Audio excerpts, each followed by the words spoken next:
Hello everybody, welcome back to our 3 Info channel. In today's video, I'll show you how to use Nextmove AI screen suggestions on your Motorola Edge 60 Neo.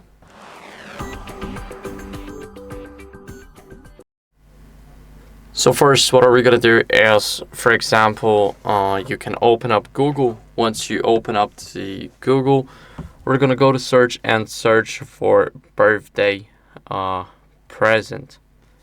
As you guys can see, we are searching for a birthday present. We're going to go to images for that.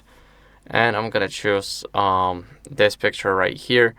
As you guys can see, I'm really interested in them. So I can just double tap this. And as you guys can see here, some actions are loading.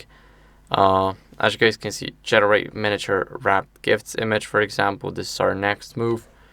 And now it's creating an image. Of course, you need good Wi-Fi for this. Sometimes it may also be laggy for you, even on a good Wi-Fi. It's pretty normal. And we got the picture. We can save it. And now our next move, for example, here we have save, create sticker, and generate the image. So that's what we can do here. Thank you guys for watching. If you enjoyed this video, then make sure to leave a like, subscription, and a comment. And I'll see you in the next one. Bye.